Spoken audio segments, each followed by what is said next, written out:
ever loved someone so much that you would be willing to sacrifice anything for them? Yes.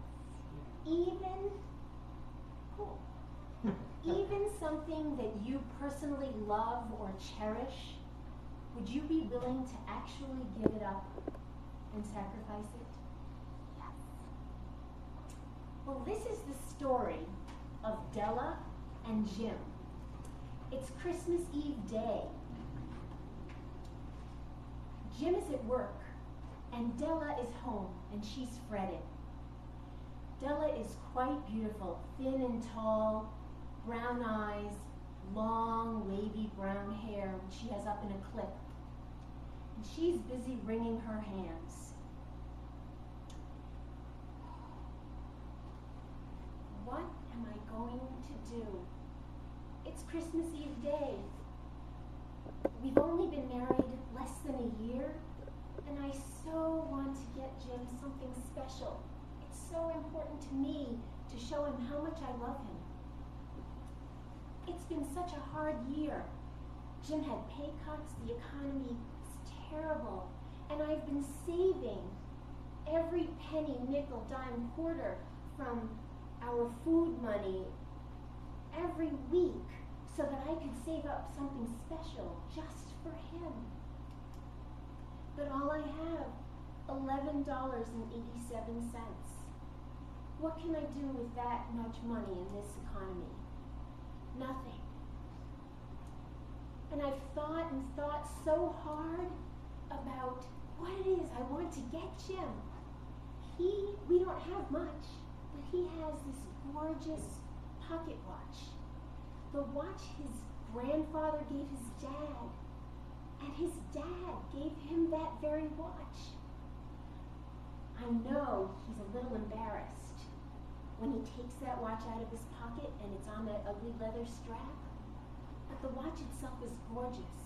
So if I could afford to get him a lovely chain, I know he would take it out as if he were royalty. But all I have is $11.87. How am I going to raise that money? Poor Della, fretting, sobbing, and then she winds up looking at herself in the mirror. And she takes out her clip from her hair, and her hair is that gorgeous wavy brown hair that I described, and it falls down past her shoulders, down her back, all the way past her knee. You could tell from the look in her eyes that she had an idea, and out the door she rushed.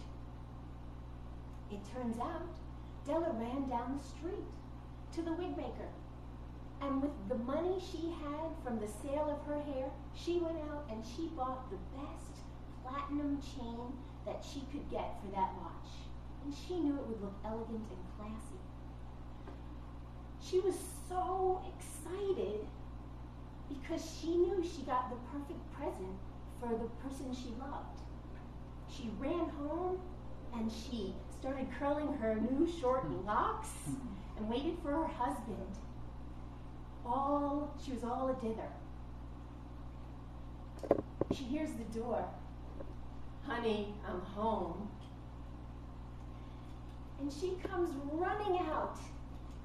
But before she says a word, she realized her husband looked so tired and so thin, more tired and thin than she remembered. And as she watched him, the color just drained from his face.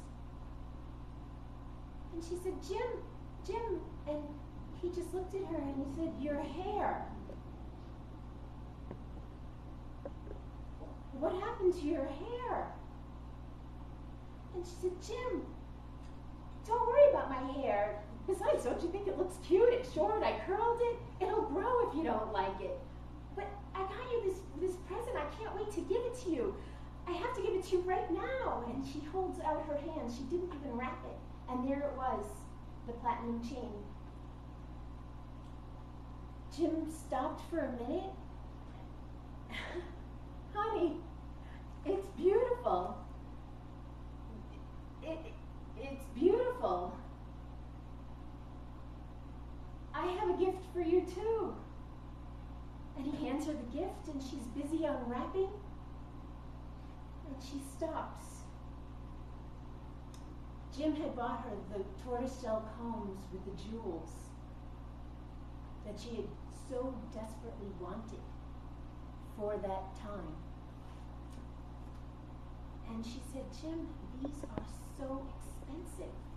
How could you have purchased these?" And he said, "Honey, I sold the watch."